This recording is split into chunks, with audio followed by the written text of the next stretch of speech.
माननीय नारायण काजी श्रेष्ठ, समय 15 मिनट। यसपछि माननीय इन्दु करोडिया।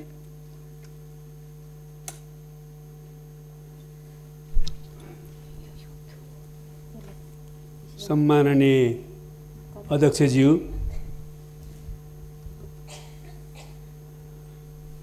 विश्वभर साम्राज्यवादको बिगबिगी भएको बेलामा सबैतिर उपनिवेशवादको बिगबिग भएको बेलामा हाम्रै महादेशमा पनि हाम्रा वरिपरिका सबैजसो मुलुकहरू साम्राज्यवादी शक्तिहरूको उपनिवेश भएको बेलामा पनि हाम्रा पूर्वजहरूले, हाम्रा पुर्खाहरूले हाम्रो देशलाई कहिल्यै कसैको प्रत्यक्ष उपनिवेश बन्न दिनु भएन र स्वाधीन र स्वतन्त्र देशको रूपमा नेपाललाई, यो मुलुकलाई खडा गर्नुभयो। त्यस्तो स्वतन्त्र र स्वाधीन देशको नागरिक हुन पाएकोमा आज पनि हामी गौरव गर्छौँ। हाम्रा पूर्वज र पुर्खाहरूले त्यसैले हामीलाई यो अभिभारा दिनुभयो कि राष्ट्रिय सार्वभौमिकता, भौगोलिक अखण्डता, स्वाधीनता, स्वाभिमान र राष्ट्रिय हितको रक्षा गर्नु, साथसाथै त्यसको निम्ति राष्ट्रिय एकतालाई सुदृढ गर्नु। आज पनि हामी हाम्रा पूर्वज र पुर्खाहरूले दिएको यो अभिभारालाई सिरोपर गर्छौँ। यस संसार अगाडि बढ्नु र यसलाई पुरा गर्नु आफ्नो कर्तव्य ठान्छौँ र त्यसमै हामी दृढतापूर्वक अगाडि बढिराखेका छौँ। तर यो कर्तव्य पुरा गर्ने सिलसिलामा हामीलाई थाहा छ, हामी सचेत छौँ कि अझ पनि हाम्रो मुलुकको राष्ट्रिय सार्वभौमिकता, भौगोलिक अखण्डतामाथि अतिक्रमण गर्दै विदेशी शक्तिहरूद्वारा हाम्रो भूभाग कब्जा गरिएको छ, हाम्रो सीमामा अतिक्रमण गरिएको छ, हाम्रो भूभागमा विदेशी सैनिकहरू, सुरक्षा बलहरू बुट बजारिराखेका छन्। विदेशीले सीमामा बनाएका तटबन्ध र बाँधहरूका कारणले हाम्रो कतिपय बस्ती र भूभागहरू डुबानको अवस्थामा छ। कतिपय कैयौँ असमान सन्धि सम्झौताहरू अहिले पनि हामीमाथि लादिएका छन्। हाम्रो नेपालको आन्तरिक मामिलामा हस्तक्षेप गर्ने प्रवृत्ति कायम छ र हस्तक्षेप भइराखेकै छन्। यद्यपि यस मामलामा नेपालका राजनीतिक पार्टी र नेताहरूले पनि कहिलेकाहीँ आफ्नो निहित स्वार्थका निम्ति विदेशी हस्तक्षेपमा रम्ने र कतिपय बेलामा विदेशी हस्तक्षेप नै आमन्त्रण गर्ने प्रवृत्ति देखाबाट पनि विदेशी हस्तक्षेप नेपालमा भित्रिने अवसर प्राप्त भएको छ। त्यस्तै गरी नेपालको प्राकृतिक स्रोत सम्पदामाथि पारस्परिक हितका आधारमा उपयोग गर्नुपर्नेमा नेपालको आफ्नै हितलाई पछाडि धकेलेर आफ्नो विदेशीहरूले आफ्नो हितलाई मात्रै केन्द्रमा राखेर नेपाली प्राकृतिक स्रोतको दोहन गर्ने एउटा प्रवृत्ति पनि देखाइराखेका छन् र हाम्रो नेपालको भूराजनीतिक अवस्थितिको नाजायज फाइदा उठाउँदै नेपालको भूराजनीतिक संवेदनशीलतालाई उपेक्षा गर्दै नेपाली भूमिलाई आफ्नो सामरिक एवं रणनीतिक स्वार्थको निम्ति प्रयोग गर्ने, नेपाललाई आफ्नो त्यस स्वार्थको क्रियास्थल बनाउने विभिन्न क्रियाकलापहरूबाट नेपाललाई सताउने प्रयत्न पनि भइराखेको हामीले बिहोरेका छौँ। हामी यो सबै प्रवृत्तिप्रति सचेत हुँदै नेपालको राष्ट्रिय सार्वभौमिकता, भौगोलिक अखण्डता, स्वाधीनता, राष्ट्रिय स्वाभिमान र हितको रक्षा गर्न कृत सङ्कल्प हुँदै सङ्घर्ष गरिराखेका छौँ र यो सङ्घर्षलाई हर हालतमा सफलताको बिन्दुमा पुर्याउनेमा हामी दृढ छौँ। तर सम्माननीय अध्यक्ष महोदय, यसै सिलसिलामा केही दिन अघि मात्र महाकाली नदीमा तुइन तर्दै गर्दा दार्चुलाका जयसिंह धामी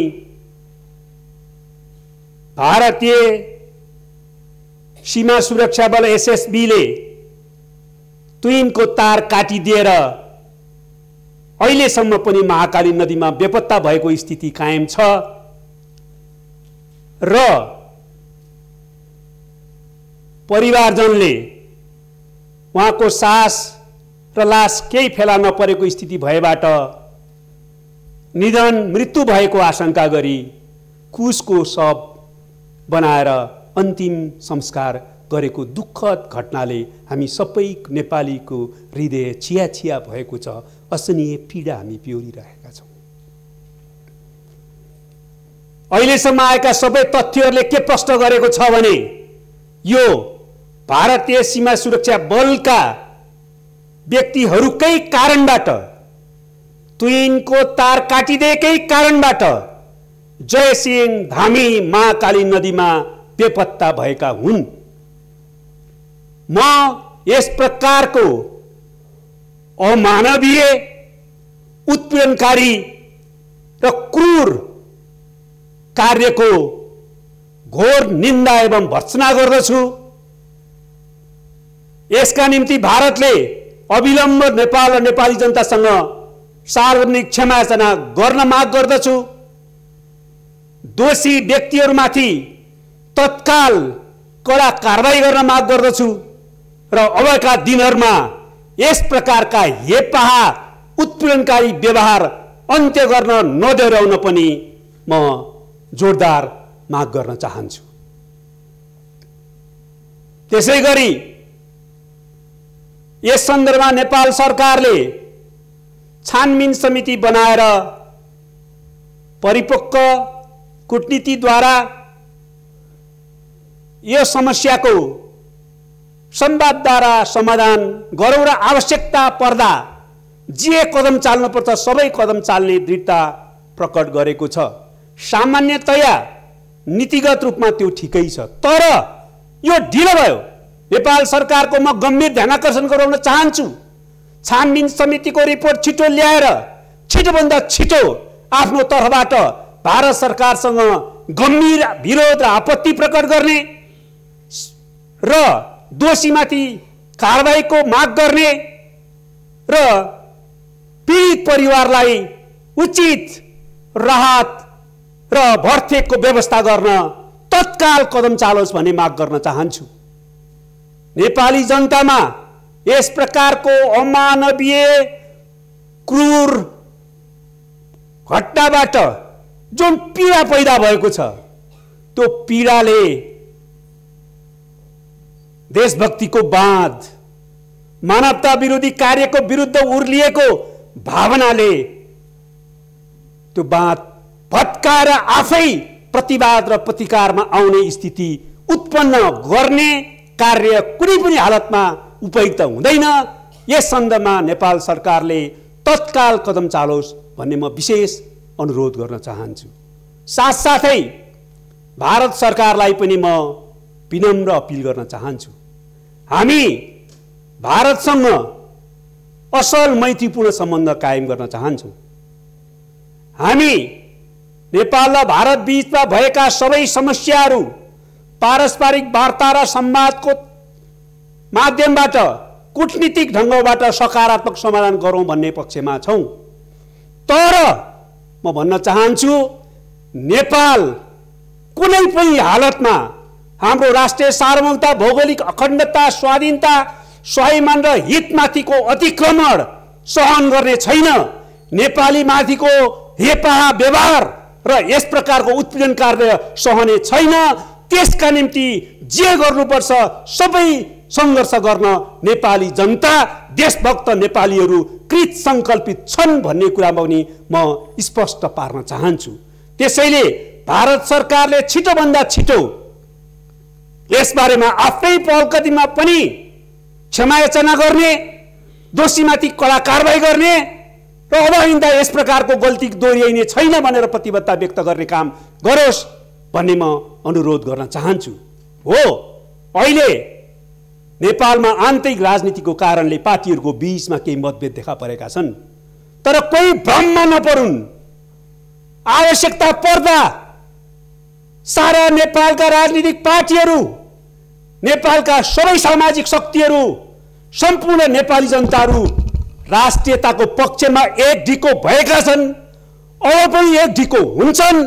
त्यसैले गर्दाखेरि हामी नेपाललाई हेप्ने, नेपाललाई अतिक्रमित गर्ने, नेपालीप्रति दुर्व्यवहार गर्ने कुनै काम कसैले नगरोस् र सच्याओस् भनेर अनुरोध र अपिल गर्न चाहन्छु। सम्माननीय अध्यक्षज्यू, म अर्को नेपालको आन्तरिक राजनीतिक विषयमा थोरै कुरा अब प्रश्न पार्न चाहन्छु। नेपालको केही समय अगाडि देखेको तात्कालिक राजनीतिक सङ्कटले सकारात्मक विकास प्राप्त गरेको छ। यद्यपि जसरी सामन्ती निरङ्कुशतन्त्र राजतन्त्रलाई हामीले अन्त्य गर्दा हिज राजकाज गरिरहेका त्यो शक्ति र संस्थाहरू अहिले पनि त्यसलाई पुनर्स्थापित गर्न सकिन्छ कि भनेर लोकतन्त्रका विरुद्ध बर्बराहट गरिराखेका छन् र विभिन्न षड्यन्त्रका तानाबानाहरू बुनिराखेका छन्। त्यसै गरी हिजको असंवैधानिक अलोकतान्त्रिक कदम चाल्ने शक्तिहरू पनि आज यो अहिले फेरि संविधान र लोकतन्त्रलाई ट्र्याकमा ल्याउने, लिकमा ल्याउने र प्रतिगामी कदम असफल पार्ने काम भएपछि विभिन्न ढङ्गले त्यसका विरुद्ध जाइराखेका छन् भन्ने कुरा बुझ्न कुनै गाह्रो छैन। त्यो स्वाभाविक पनि हो केही दिनसम्म, केही हदसम्म। तर म भन्न चाहन्छु, यो देशका निम्ति, यो देशको जनताका निम्ति शहीदहरूलाई केन्द्रमा राखेर, पुर्खाहरूलाई केन्द्रमा राखेर आफ्नो जिम्मेवारी सोचौं र संविधान र लोकतन्त्रको रक्षाका पक्षमा र सामाजिक आर्थिक रूपान्तरणको पक्षमा आफ्ना गल्ती कमजोरीहरूप्रति सचेत हुँदै र त्यसप्रति हामीले आत्मसमीक्षा गर्दै अगाडि बढ्न पनि म सबैलाई अपिल गर्न चाहन्छु। अध्यक्ष महोदय, नेपाली जनताले प्रतिगमन विरोधी सङ्घर्षका क्रममा निर्देश गरेका थिए। आजको एउटै निकास हो, अहिलेको प्रतिगामी कदमलाई असफल पार, विघटित प्रतिनिधि सभालाई पुनर्स्थापित गर, संविधान अनुसार बन्नपर्ने सरकारलाई रोक लगाएको कारणले त्यो सरकार निर्माण गर्ने काममा सफलता प्राप्त गर र संविधान र लोकतन्त्रलाई प्रभावकारी ढङ्गले कार्यान्वयनको प्रक्रियामा अगाडि बढाऊ। यो काम सही दिशामा अगाडि बढेको छ, त्यस अर्थमा प्रतिगामी कदम परास्त भएको छ। यो निकासको एउटा पाटो हो। तर साथसाथै नेपाली जनताले भनेका थिए त्यति मात्रै भएर पुग्दैन। यदि यो देशलाई सही दिशातिर लैजाने हो भनेदेखि जनताले भनेका थिए, निर्देश दिएका थिए, असंवैधानिक, अलोकतान्त्रिक, निरङ्कुश, स्वेच्छाचारी, असहिष्णु, व्यक्तिवादी र भ्रष्ट प्रवृत्तिबाट आफूलाई पनि मुक्त गर, त्यसलाई दोहोरिन नदेऊ भनेका थिए। त्यसकारण त्यो प्रवृत्तिको भने अन्त भइसकेका छैन। सबै राजनीतिक पार्टी र नेताहरूले र विशेषतः यो गठबन्धन, प्रतिगमन विरोधी गठबन्धन र त्यस आधारमा सरकार चलाउने शक्तिहरूले र सरकारले यसबारेमा गम्भीरतापूर्वक सोच्नुपर्ने छ। त्यसको प्रवृत्तिको विरुद्ध सङ्घर्ष गरेको कारणले त्यो प्रवृत्तिमा आफूमा कुनै पनि हालत देखा पर्न नपाओस्, त्यो प्रवृत्तिबाट आफूलाई मुक्त राख्नुपर्छ। दोस्रो कुरा, प्रतिनिधि सभालाई विघटन गरेर प्रतिगामी कदम चाल्ने प्रमुख पात्र र नायकत्व पूर्व प्रधानमन्त्री, तत्कालीन सरकारका प्रमुख र माननीय केपी शर्मा ओलीले नै गर्नुभएको थियो। त्यो कुरा सत्य हो। तर यो कुरा पनि हामीले आत्मसात गर्नु जरुरी छ। यो मुलुकको दुरावस्थाका निम्ति, यो मुलुकको यो बेहालका निम्ति त्यो प्रवृत्तिका बाहक उहाँ मात्रै जिम्मेवार हुनुहुन्थेन। सबै राजनीतिक पार्टीहरू, नेताहरू, योभन्दा अगाडि विभिन्न ढङ्गले सरकार चलाउने सरकारहरू पनि एक वा अर्को रूपमा, एउटा वा अर्को हदसम्म जिम्मेवार थिए। आज हामीले त्यो कुरा पनि गम्भीर आत्मसमीक्षा गर्नुपर्छ, निर्मम आत्मसमीक्षा गर्नुपर्छ र आफूलाई सच्याउन हामी तयार हुनुपर्छ। र त्यसैले नेपाली जनताले निर्देश दिएका हुन् र तेस्रो कुरा आजको निकास भनेको आफूलाई बदल्नुपर्छ। पार्टीहरूले, नेताहरूले र सरकारले आफूलाई बदलेर नयाँ ढङ्गले काम गर्ने तत्परता प्रश्न गर्नुपर्छ। अध्यक्ष महोदय, त्यसैले म अहिलेको सरकारलाई विशेष त प्रतिगमन विरोधी राजनीतिक पार्टीका नेताहरूलाई आफूलाई बदल्न र नेपाली जनताले अपेक्षा गरे अनुसार नयाँ ढङ्गले काम गर्न अपिल गर्न चाहन्छु र तत्कालको निम्ति खोपको व्यवस्था गर्न, बाढी पहिरो पीडितलाई आवश्यक राहत दिन, कोभिड पीडितहरूलाई तात्कालिक, मजदुर किसान गरिबहरूलाई तात्कालिक राहतको प्याकेज व्यवस्था गर्न, उद्योग व्यवसाय र अर्थतन्त्र जो शिथिल भएको छ त्यसलाई सही ठाउँमा सक्रिय गराउनका निम्ति राहतको प्याकेज ल्याउन, सुशासन र भ्रष्टाचारको प्रभावकारी नियन्त्रण गर्न र हामीले संविधान कानुन पद्धतिलाई हर रूपमा लागू गर्न आवश्यक छ। त्यस दिशामा सरकारको गम्भीर ध्यानाकर्षण म गराउन चाहन्छु र म चाहन्छु कि अहिले सरकारले संहिताको सबलीकरणमा र समावेशीकरण लागू गर्ने कुरामा र सामाजिक भेदभावको अन्त्य गर्ने कुरामा र दलैतरमाथिको अन्यायको छुवाछुतको अन्त्य गर्ने कुरामा, महिला हिंसा र बलात्कारको अन्त्य गर्ने कुरा सहित सामाजिक सुरक्षा र सामाजिक न्याय पनि त्यत्तिकै ध्यान दियोस्। यसो भयो भने यो देशलाई सही दिशातिर लैजान सकिन्छ। शहीदहरूको सपना र पूर्वज र पुर्खाहरूको अभिभावक